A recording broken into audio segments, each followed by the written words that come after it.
नैब का बहरिया टाउन रावलपिंडी के दफ्तर पर छापा, तमाम रिकॉर्ड और कंप्यूटर तहवील में ले लिया। नैब टीम ने बहरिया टाउन के कॉर्पोरेट हेड ऑफिस को सील कर दिया। छापा अलकादिर यूनिवर्सिटी की जमीन के कागजात हासिल करने के लिए मारा गया। नैब की टीम 1 घंटे से ज्यादा वक्त बहरिया टाउन रावलपिंडी के हेड ऑफिस में मौजूद रही और तलाशी लेती रही। नैब की 16 रुकनी टीम ने बहरिया टाउन के कॉर्पोरेट ऑफिस में छापा मारा। नैब और पुलिस ने बहरिया टाउन रावलपिंडी के ऑफिस को चारों तरफ से घेरे में ले लिया। पुलिस ने बहरिया टाउन के दफातर को जाने वाले रास्ते भी बंद कर दिए। पुलिस की भारी नफरी बहरिया टाउन के दफ्तर के बाहर मौजूद रही। नैब ने बहरिया टाउन रावलपिंडी के दफ्तर पर छापा मारा, तमाम रिकॉर्ड और कंप्यूटर तहवील में ले लिया। नैब का बहरिया टाउन रावलपिंडी के दफ्तर पर छापा, मलिक रियाज का रद्द-ए-अमल सामने आ गया। मलिक रियाज वादा मुआफ गवाह नहीं बनेगा, जो चाहो मुझ पर जुल्म कर लो। मलिक रियाज की जानिब से ऐसा कहा गया कि नैब का बहरिया टाउन रावलपिंडी के दफ्तर पर छापे से मुतालिक मलिक रियाज का रद्द-ए-अमल सामने आ गया है। उनका कहना था कि मैं वादा मुआफ गवाह नहीं बनूंगा, जो चाहे मुझ पर जुल्म कर लो। नैब की टीम ने मलिक रियाज के दफ्तर पर छापा मारा, बहरिया टाउन रावलपिंडी के दफ्तर पर छापा मारा किया है और तलाशी भी ली गई। और मलिक रियाज की जानिब से इस पर रद्द-ए-अमल सामने आया है। उनका कहना था कि मैं हरगिज वादा मुआफ गवाह नहीं बनूंगा, चाहे जो मर्जी मुझ पर जुल्म करो। नवाज शरीफ पार्टी सदर का ओहदा संभालते ही मुतहर्रिक आइंदा माली साल के बजट के हवाले से मुशावरती इजलास तलब। इजलास 11 बजे जाती उमरा में होगा। वज़ीर आज़म शहबाज शरीफ और नवाज शरीफ मुश्तरका सदारत करेंगे। वज़ीर आला पंजाब मरीम नवाज वफाकी वज़रा भी शिरकत करेंगे। अवाम को हर मुमकिन रिलीफ देने के लिए इक़दामात पर तजावीज़ ली जाएंगी। जाहिद आबिद हमारे साथ मौजूद हैं। जाहिद आबिद, एक इजलास तलब किया गया है वज़ीर आज़म की जानिब से, क्या अपडेट्स हैं?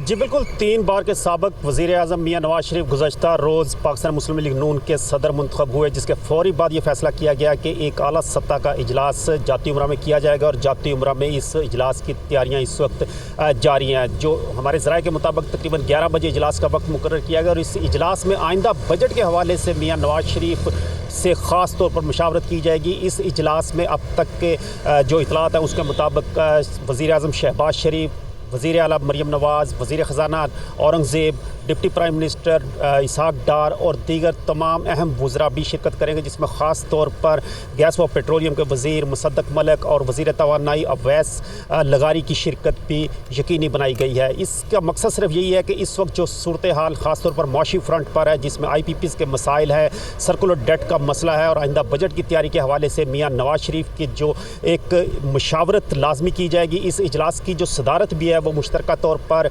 वज़ीर आज़म शहबाज शरीफ और सबक वज़ीर आज़म मियाँ नवाज शरीफ, जो कि अब मुस्लिम लीग नून के सदर हैं, वो मुश्तरका तौर पर करेंगे, जबकि दीगर तमाम लोग अपने अपने महकमों और इदारों के हवाले से और वजारतों के हवाले से कारकर्दगी रिपोर्ट पेश करेंगे। और उसके बना पर जो आइंदा जो चंद रोज़ बाद बजट तैयार किया जा रहा है उसके लिए हतमी मुशावरत की जाएगी। इसमें ज़राए के मुताबिक ये कहा जा रहा है कि मियाँ नवाज शरीफ के तजर्बे से फ़ायदा उठाने के लिए मुस्लिम लीग नून की जानिब से इक़दाम किया गया है। और जाती उमरा जो कि तकरीबन 2017 के बाद से बहुत ज़्यादा सियासी सरगर्मी नहीं देखी गई थी, वज़ीर आला मरीम नवाज़ बनी थी तो यहाँ पर कुछ सरगर्मी शुरू हुई थी। ताहम अब मुस्लिम लीग नून के सदर मुंतखब होने के बाद मियाँ नवाज शरीफ के यहाँ पर जाती उमरा में दोबारा पुरानी रौनक के बहाल होती हुई नज़र आ रही हैं। और आज जो पहली बड़ी बैठक हो रही है, तकरीबन तमाम काबीना और अहम इदारों के सरबराहान जो हैं वो इस इजलास में शिरकत करेंगे और अपनी तमाम आउटपुट देंगे, जिसकी बिना पर मियाँ नवाज शरीफ जो मुस्लिम लीग नून के मंशूर को सामने रखते हुए आइंदा बजट की तैयारी के हवाले से हदायत देंगे। और ख़ास तौर पर वज़ीर आला पंजाब मरीम नवाज़ की शिरकत भी मुतवक्को है। कहा यह जा रहा है कि पंजाब बजट के हवाले से भी उन्हें गाइडलाइन दी जाएगी ताकि ज़्यादा से ज़्यादा लोगों को रिलीफ दिया जा सके और महंगाई ख़ास तौर पर बिजली, गैस, बहुत शुक्रिया जाहिद आबिद। आज कारकुनों ने साकिब निसार का फैसला रद्दी की टोकरी में फेंक दिया। साकिब निसार ने मुझे जिंदगी भर के लिए सदारत से हटाया था, कारकुन मुझे वापस ले आए, मुझे बेटे से तनख्वाह ना लेने पर हटाया गया। अपने बेटे से तनख्वाह नहीं ली, तुम्हारे बेटे से तो तनख्वाह नहीं मांगी थी। निसार ने मुझे जिंदगी भर के लिए मुस्लिम लीग की सदारत से हटा दिया था। साकिब निसार का फैसला रद्दी की टोकरी में डाल दिया गया है। नवाज शरीफ, तुमने अपने बेटे से तनख्वाह नहीं ली। भाई बेटे से नहीं ली ना मैंने, तुम्हारे बेटे से तनख्वाह तो नहीं मांगी थी मैंने। पाकिस्तान की खुशहाली सिर्फ 4-5 लोगों ने छीन ली। ये 4-5 लोगों ने आपके मैंडेट को तबाह बर्बाद किया। मैं जा रहा हूं भाई वहां पे बनी गाला में उनके घर पर, और उनके घर पे जाके मैं कहता हूं आई एम इमरान खान साहब भी चलें हमारे साथ, मुल्क की खिदमत करते हैं। उन्होंने मुझे आखिर में कहा, अच्छा नवाज शरीफ साहब ये बनी गाला की जो सड़क आती है ना, ये बनवा दें आप। बनी गाला की सड़क पे बात ख़त्म हुई। उसके बाद मौसूफ चले जाते हैं लंदन, जहाँ पे वो एक अपना वो जर्नैल साहब थे, एक मौलाना साहब आए थे कनाडा से, और एक अपना इमरान खान थे, फिर चौधरी परवेज़ लाई थे।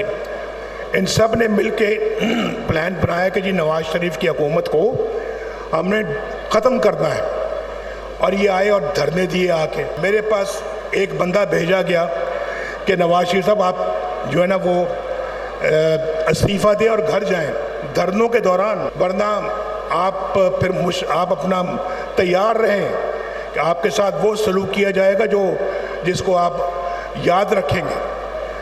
तो मैंने तो उनका मैंने कहा जी आपने जो करना कर लें। नवाज शरीफ ने कभी इस्तीफ़ा नहीं दिया। उसके बाद फिर वो मौसूफ जो हैं वो ये कहते हैं, हमने मुख्तलिफ पार्टियों को ट्राई किया, हमने तीसरी फोर्स को अलाउ किया। इमरान खान साहब, ये तीसरी फोर्स जो है वो आप नहीं थे। मैं तो कहता हूँ कि इन्हीं लोगों ने आपकी बुनियाद रखी है, आपकी सियासत की बुनियाद रखी है। हमारी हुकूमत का तख्ता भी आपने उल्टवाया इन लोगों की मदद से। क्या यही वो अंपायर की उंगली नहीं थी जिसके इमरान बार बार जिक्र करता है, अंपायर की उंगली, अंपायर की उंगली? ये वही था अंपायर। वज़ीर-ए-आज़म शहबाज शरीफ का कहना था कि 2017 में नवाज शरीफ के साथ जुल्म, ज़्यादती और छीना झपटी की गई। नवाज शरीफ को मुल्क की खिदमत करने के जुर्म में निकाला गया। 2018 के इलेक्शन में झुर्दू फेरा गया और नून लीग को हराया गया। पाकिस्तान मुस्लिम लीग नून की जनरल काउंसिल के इजलास से खिताब करते हुए कहा कि बानी पीटीआई ने फौज को बदनाम करने की मज़मूम कोशिश की। बानी पीटीआई का मकरूह चेहरा सबके सामने आ चुका है। कहते हैं कि आज अदलिया में कुछ लोग बानी पीटीआई की जमानत करने पर तुले हुए हैं। नवाज शरीफ को हरवाया गया, वो जीता हुआ था, और वो कौन था? वो इमरान नियाजी, जो उन अपने हवारियों के साथ मिलकर पहले उसने दुपट्टे पहनवाए और बाद में इलेक्शन में झुर्लू करवाया। उसके बाद भी वो नवाज शरीफ को ना हरवा सके तो आखिरी रात डब्बे बदल दिए। वो इमरान नियाजी, वो जो उस वक्त फौजियों के कदमों में बैठता था, आज पाकिस्तान के हवाले से आज मुजीबुर रहमान और दूसरों का मुकाबला करता है। मैं इमरान नियाजी आपको बताना चाहता हूं, वो वीडियो अगर इस स्क्रीन पे अगर आज चल जाती कि लंदन में आपने बैठकर पाकिस्तान की फौज और अफसरों और जवानों और शहीदों और गाजियों के बारे में जो आपने जहर उगला था और ऐसी जुबान इस्तेमाल की थी कि कोई और होता तो शायद जुबान काट देता।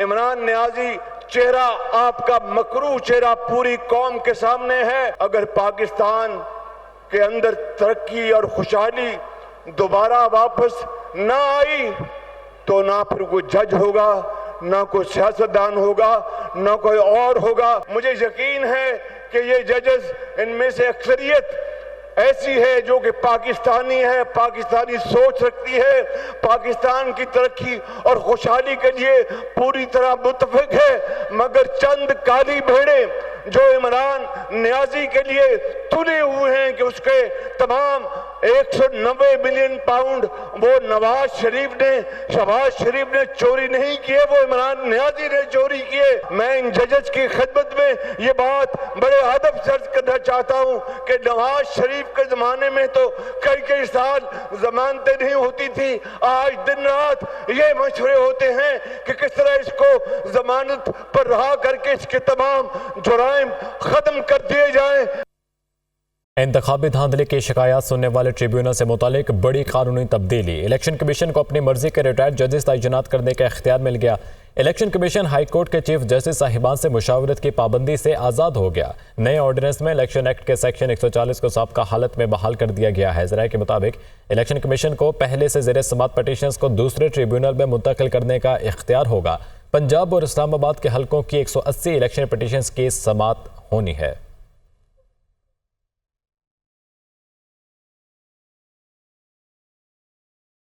लाहौर हाई कोर्ट ने इजाफी इलेक्शन ट्रिब्यूनल्स तश्कील देने से मुतालिक दरख्वास्त मंजूर कर दी। जस्टिस शाहिद करीम ने सलमान अकरम राजा की दरख्वास्त मंजूर की। इलेक्शन कमीशन को चीफ जस्टिस की जानिब से भिजवाए गए जजेस के इलेक्शन ट्रिब्यूनल मुकर्रर करने का हुक्म। जब तक चीफ जस्टिस भिजवाए गए नामों की फहरिस्त वापस नहीं लेते, इलेक्शन कमीशन कोई और ट्रिब्यूनल तश्कील नहीं दे सकता। अदालत की जानिब से ऐसा कहा गया है। लाहौर हाई कोर्ट ने इजाफी इलेक्शन ट्रिब्यूनल्स तश्कील देने से मुतालिक दरख्वास्त मंजूर कर दी है। तफसीलात जानेंगे मोहम्मद अशफाक से। अशफाक, अपडेट कीजिएगा। जी बिल्कुल, लाहौर हाई कोर्ट के जस्टिस शाहिद करीम ने सलमान अकरम राजा की दरख्वास्त पर महफूज फैसला सुना दिया है। अदालत ने चीफ जस्टिस की जानिब से भिजवाए गए नामों पर चीफ इलेक्शन कमिश्नर को इलेक्शन ट्रिब्यूनल तश्कील देने के अहकाम जारी कर दिए। जस्टिस शाहिद करीम ने उस नोटिफिकेशन को भी कलअदम करार दे दिया जिसके तहत इलेक्शन कमीशन धांधली के केसेस अपनी मर्जी के जजेस के पास मुकर्रर कर रहे थे और उस नोटिफिकेशन को भी कलअदम करार दे दिया है और ये हुक्म दिया है कि किसी भी जज के पास केस समाअत के लिए मुकर्रर करने का इख्तियार चीफ जस्टिस के पास है। इलेक्शन कमीशन ऐसे इख्तियारात इस्तेमाल नहीं कर सकता। लाहौर हाई कोर्ट के जस्टिस शाहिद करीम ने सलमान अकरम राजा और राव हाशिम की दरख्वास्त पर महफूज फैसला सुनाया है। दरख्वास्त गुजारों की जानिब से बैरिस्टर समीर खोसा ने दलाइल दिए, जबकि इलेक्शन कमीशन की जानिब से इस दरख्वास्त की मुखालफत की गई और इसे नाकाबिल समाअत करार देने की इस्तदा की गई। और साथ ही साथ इलेक्शन कमीशन ने यह भी कहा था कि क्योंकि इस हवाले से सलमान अकरम राजा का जो केस है वो जस्टिस सुल्तान तनवीर के पास मुकर्रर हो जाएगा, लेकिन अदालत ने इन इतराजात को मुस्तरद करते हुए सलमान अकरम राजा की दरख्वास्त को मंजूर कर दिया और चीफ जस्टिस की जानिब से भिजवाए गए नामों की फहरिस्त इलेक्शन कमीशन को हुक्म दिया है कि इन्हें फौरी तौर पर इलेक्शन ट्रिब्यूनल मुकर्रर किया जाए। जी ठीक है अशफाक, बहुत शुक्रिया आपका।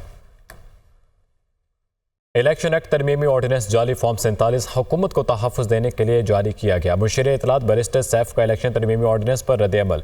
ऐसी हरकतें फैसलों को तूल देने और शफाफियत के खात्मे के सिवा कुछ नहीं। काले कानून के ऑर्डिनेंस को यकसर मुस्तरद करते हैं। खैबर पख्तूनख्वा असम्बली ने भी ऑर्डिनेंस के खिलाफ करारदाद मंजूर की है और इलेक्शन एक्ट तरमीमी ऑर्डिनेंस जाली फॉर्म 47 हुकूमत को तहफ़्फ़ुज़ देने के लिए जारी किया गया। मुशीर इत्तलात बैरिस्टर सैफ का इलेक्शन तरमीमी ऑर्डिनेंस पर रद्द-ए-अमल सामने आ गया। पाकिस्तान समेत दुनिया भर में आज अक़वाम मुत्तहिदा के अमन दोस्तों का दिन मनाया जा रहा है। ISPR के मुताबिक ये दिन मनाने का मकसद अक़वाम मुत्तहिदा अमन मिशन के लिए खिदमत अंजाम देने वालों को खिराज तहसीन पेश करना है। पाकिस्तान अमन मिशन में सबसे ज़्यादा हिस्सा लेने वाले ममालिक में शामिल है। इस वक्त 3000 से ज़ायद जवान और अफसरान अमन मिशन में खिदमत अंजाम दे रहे हैं। आपको बताते चलें कि पाकिस्तान समेत दुनिया भर में आज अक़वाम मुत्तहिदा के अमन दस्तों का दिन मनाया जा रहा है। ये दिन मनाने का मकसद अक़वाम मुत्तहिदा अमन मिशन के लिए खिदमत अंजाम देने वालों को खिराज तहसीन पेश करना है। आज अक़वाम मुत्तहिदा के अमन दस्तों का दिन मनाया जा रहा है। ये दिन मनाने का मकसद अक़वाम मुत्तहिदा अमन मिशन के लिए खिदमत अंजाम देने वालों को खिराज तहसीन पेश करना है। पाकिस्तान अमन मिशन में सबसे ज़्यादा हिस्सा लेने वाले ममालिक में शामिल है। इस वक्त 3000 से ज़ायद जवान और अफसरान अमन मिशन में खिदमत अंजाम दे रहे हैं। पाकिस्तान समेत दुनिया भर में आज अक़वाम मुत्तहिदा के अमन दस्तों का दिन मनाया जा रहा है। ISPR के मुताबिक ये दिन मनाने का मकसद अक़वाम मुत्तहिदा अमन मिशन के लिए खिदमत अंजाम देने वालों को खिराज तहसीन पेश करना है।